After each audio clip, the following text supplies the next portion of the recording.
Jésus est en vie. Épître aux Éphésiens chapitre 1. Paul, apôtre de Jésus-Christ par la volonté de Dieu, aux saints qui sont à Éphèse et aux fidèles en Jésus-Christ. Que la grâce et la paix vous soient données de la part de Dieu notre Père et du Seigneur Jésus-Christ. Béni soit Dieu, le Père de notre Seigneur Jésus-Christ, qui nous a bénis de toutes sortes de bénédictions spirituelles dans les lieux célestes en Christ. En lui Dieu nous a élus avant la fondation du monde, pour que nous soyons saints et irrépréhensibles devant lui. Nous ayant prédestinés dans son amour à être ses enfants d'adoption par Jésus-Christ, selon le bon plaisir de sa volonté. À la louange de la gloire de sa grâce qu'il nous a accordée en son bien-aimé.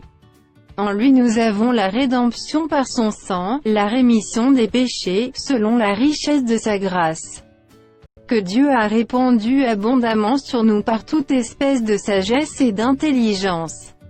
nous faisant connaître le mystère de sa volonté, selon le bienveillant dessein qu'il avait formé en lui-même,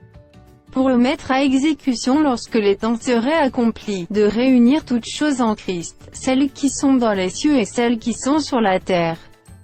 En lui nous sommes aussi devenus héritiers, ayant été prédestinés suivant la résolution de celui qui opère toutes choses d'après le conseil de sa volonté, afin que nous servions à la louange de sa gloire, nous qui d'avance avons espéré en Christ. En lui vous aussi, après avoir entendu la parole de la vérité, l'évangile de votre salut, en lui vous avez cru et vous avez été scellés du Saint-Esprit qui avait été promis, lequel est un gage de notre héritage pour la rédemption de ceux que Dieu s'est acquis, à la louange de sa gloire. C'est pourquoi moi aussi, ayant entendu parler de votre foi au Seigneur Jésus et de votre charité pour tous les saints,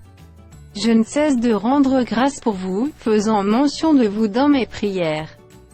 afin que le Dieu de notre Seigneur Jésus-Christ, le Père de gloire, vous donne un esprit de sagesse et de révélation, dans sa connaissance,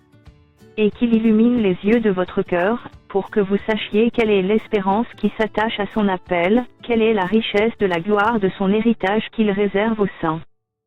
et quelle est envers nous qui croyons l'infinie grandeur de sa puissance, se manifestant avec efficacité par la vertu de sa force. Il l'a déployé en Christ, en le ressuscitant des morts, et en le faisant asseoir à sa droite dans les lieux célestes, au-dessus de toute domination, de toute autorité, de toute puissance, de toute dignité, et de tout nom qui se peut nommer, non seulement dans le siècle présent, mais encore dans le siècle à venir. Il a tout mis sous ses pieds, et il a donné pour chef suprême à l'Église, qui est son corps, la plénitude de celui qui remplit tout en tous.